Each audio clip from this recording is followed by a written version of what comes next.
1, 2, 3, rock, 4 o'clock, rock. 5, 6, 7 o'clock, 8 o'clock, rock. 9, 10, 11, 12, 12 o'clock, rock. Rock, around, back tonight. Al compás de rock and roll. Tratar de darle una visión al público de qué fue lo que ocurrió para que naciera la radio, la primera radio juvenil del país hace 50 años, de los esfuerzos que se hicieron en la misma, tanto desde lo personal como empresarial, así también el ambiente, digamos, que se respiraba en ese entonces, entre locutores, por supuesto, y el público que estaba escuchando, los concursos, las anécdotas. Y por último, pues también brindarle al público una estampa de cómo al final se convirtió en un referente para las radios que iban a surgir en el futuro. ¿Qué dejó en lo cultural y de por qué quedó tan grabada en la memoria, incluso en el imaginario colectivo de los jóvenes? Así que voy a pedir que que hagamos un repaso, ser bien descriptivos de una radio que nació hace 50 años. Prácticamente estamos hablando de medio siglo, ¿no? Para más o menos situarlos, recuerden que en los años 60 es cuando sale a la venta la píldora anticonceptiva, fue la era de John F. Kennedy, Neil Armstrong camina sobre la luna, eso fue en el 69, y en particular en septiembre del 61, por ejemplo, el Cine Tikal presentaba a Sarah Montiel, esta película de Jerry Lewis, aquella película de botones. También había unos clubes nocturnos, el Mocambo, estaba el Tony Spar, que era otro que estaba aquí en la zona 7. Además volaba la ruta, la aerolínea Aviateca, la ruta de los mayas que se conocía, ¿no? Canal 8 tenía su programa Cóctel Musical. Fue toda la juventud encontraba en sus aparatos, en los radioreceptores, como ese que vemos ahí, que está por Rogelio, un Grundy, o un Philips, o un National también. Varias estaciones como Radio 1000, Radio Nuevo Mundo, La Voz de la Buena Música, Radio Panamericana, y en ese ambiente nació la 980, una estación rupturista, digamos. Entonces, yo quisiera preguntarle a Carlos, ¿cómo fue que llegaste a la radio? Bueno, ¿cómo llegamos a la radio? Yo pienso que la gente que está inquieta por algo, por querer hacer algo, llega a algún lugar para... Bueno, hay dos formas. En la radio decimos, por ejemplo, va a chuchar, o sea, va a buscar un hueso, así como actualmente los políticos lo hacen. Va a buscar un hueso y de alguna manera, o que lo dejen por lo menos operar un momentito. En mi caso fue un poquito diferente, y lo voy a confesar, pero por favor que no queden autos para los que son abogados. Y yo padecía de una tartamudez. Y lo único que me recomendaron fue que había una persona que curaba eso y se llamaba doña Marta Bolaños de Prado. La pude encontrar en TGW, yo tenía 12 años, estamos hablando de 51, yo nací en 39, para los que no lo crean, tengo 72 años ahora, pero no es propaganda. El problema es que estuve 6 meses o 8 meses con ella, y gracias a ella logré hilar las palabras. Todavía, a veces, de vez en cuando me cruza, digamos, mentalmente o al aspecto psicosomático y tartamudeo un poco, muy poco realmente, pero sí me sucedió eso. Bueno, no es para que eso sea una maravilla de que uno sí logra las cosas, no. La cosa es que cuando uno tiene interés, sí llega a lo que uno quiere. Ahí empecé a conocer a talentos como Jaime Archila, por ejemplo, a Choco Méndez, y a otras personalidades de ese entonces que eran patojos también, pero tenían unas voces muy, muy bonitas, muy agradables, y trabajaban en el radio teatro infantil. Yo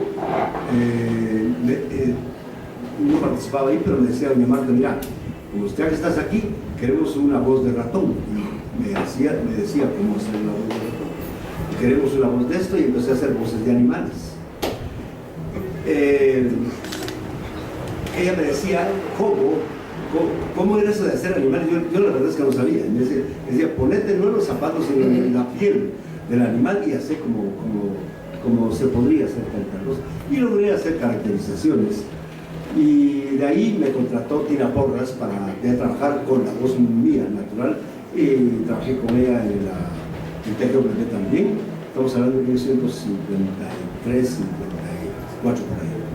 En el 53 con Roberto Bocaletti estábamos estábamos en INRA, el Instituto de la Queche, fundamos la primera radio local con bocinitas y un transmisor que nos prestaron, no un transmisor, sino una consola que nos prestaron y una tornamesa, y hacíamos nuestras pruebas de campo, por así decirlo, en ese caso.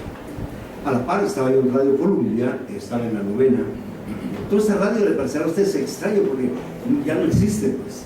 Y también una que se llamaba Radio Jumay, que estaba en la Avenida Bolívar. Ahí conocí a Charlie Hernández, un muchacho que venía de cantar en una, pues no era cantante, sino que cantaba en una lotería.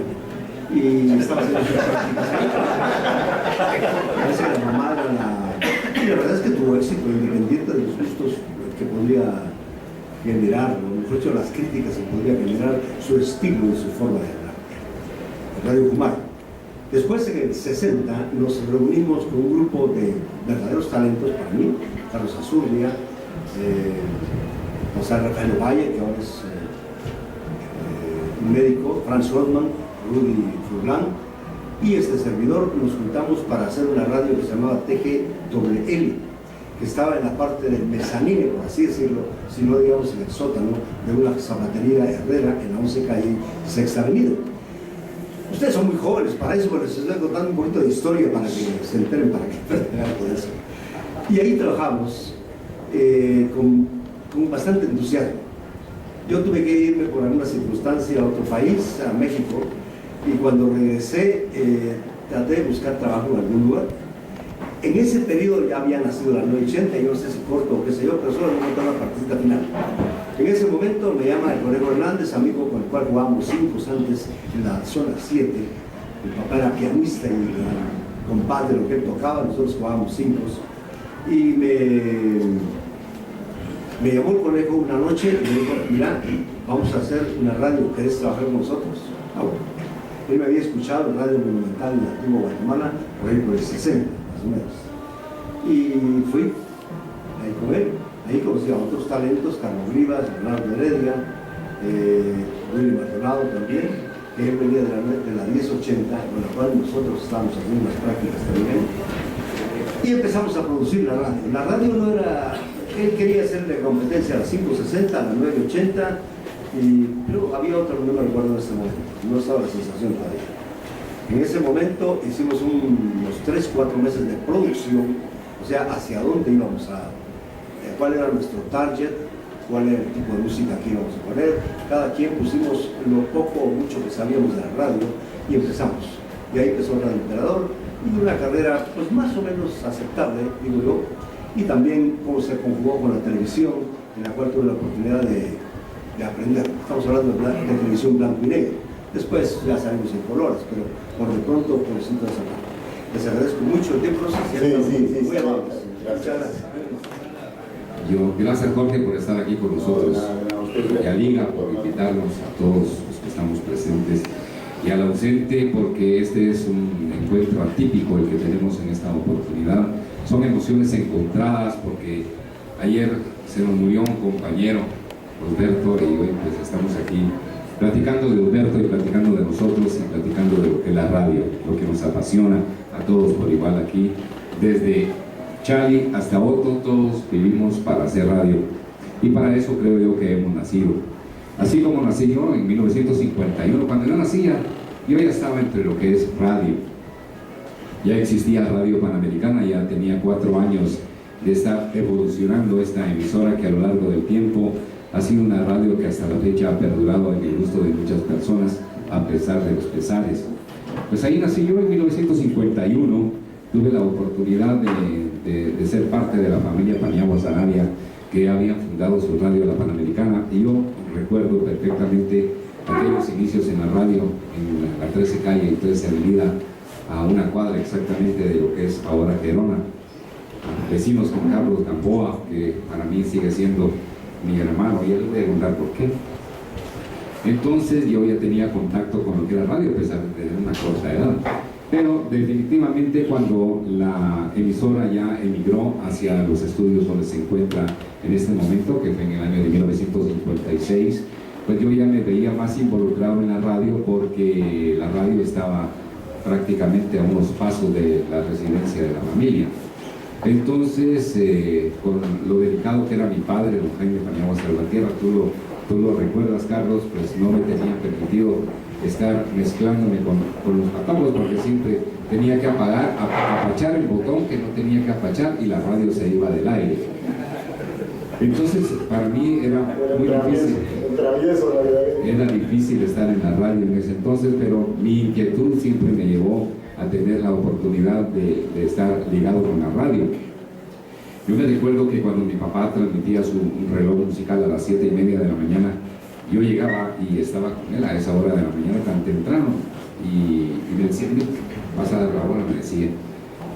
Y yo me quedaba horrorizado, ¿verdad? Porque como yo no sabía ni la hora. Entonces me decía en el oído o al oído que era lo que yo tenía que decir y yo daba la hora. Y era pues el chinchín de la audiencia en ese entonces. Pasó el tiempo, a mis 13 años de edad, yo le dije a mi padre, yo quiero tener mi propio programa de radio. ¿Cómo va a ser eso? Si tú tienes 13 años, yo quiero tener ya mi programa de radio porque es lo que a mí me nace, es lo que yo quiero hacer. Bueno, me dice, ya que veo tu inquietud y ya que estamos en época de vacaciones escolares, era el mes de noviembre, yo recuerdo perfectamente, el único espacio que tenemos para que tú puedas empezar en la radio es el de las 11 de la noche. A las 11 de la noche. Y yo dije, bueno, a esa hora, ¿quién me va a estar oyendo, verdad? Por lo menos usted, papá, me va a estar oyendo para que, por si meto las patas, como decimos en el argot de la radiodifusión, pues ya voy a tener que me regañe. Pero eso sí me dice, cuidadito, me abres el micrófono. Porque ¿qué va a decir el auditorio? Que un niño de 13 años vaya a estar hablando en el micrófono y el de Radio Panamericana. Pues así lo hice, empecé poniendo discos, empecé poniendo cintas, prácticamente empecé como se debe de empezar en la radio desde el principio. Y así fue pasando el tiempo, llegó el año de 1965, yo seguía poniendo mi música, seguía poniendo mis cintas y llegó el día que Jaime ya faltó. Ya no estaba con nosotros, yo ya tenía 15 años y dije, bueno, voy a respetar lo que se me dijo, nada de hablar en el micrófono, pero debido a la inquietud ya de juventud, ya empecé yo a hacer uso del micrófono a las 11 de la noche, porque este programa se llamaba Bailando con Panamericana y era de 11 a 1 de la madrugada. A esa hora yo tenía la oportunidad ya de hacer mis tales en radio y había que hacerlo bien porque era en Radio Panamericana. Entonces ya empecé a hacer yo uso del micrófono, ya tuve participación con el público, ya me empecé a emocionar y surgió que yo llegué a Radio 980 por otro buen amigo, disc jockey, que ya no está con nosotros, Guillermo Ortiz. Él en una oportunidad me dice, fíjate que con unos amigos vamos a ir de excursión al volcán de agua. Y quiero que, y los muchachos, como es domingo, nadie me quiere sacar el turno. Yo recuerdo perfectamente de 10 a 12 del mediodía era su programa y me dice, sacame el programa y yo te lo voy a agradecer mucho. Pues con mucho gusto así lo hice. Coincidió con que era la fecha de mi cumpleaños, ese 27 de marzo de 1965 y entonces yo cumplía 14 años. Y fue la primera vez que yo me acerqué ya como disc jockey a Radio 980 cuando sonó por medio de la tornamesa de la radio de aquel entonces el disco de acetato de Auxilio de los Beatles, que fue el primer disco que yo ya en la incursión de la juventud de aquel entonces tuve la oportunidad de lanzar al aire. De eso en adelante ya es bastante la historia, bastante larga, porque han sido bastantes años en los cuales yo he estado navegando en este fascinante mundo que es el de la radio en Guatemala. Muchas gracias. Muchas gracias.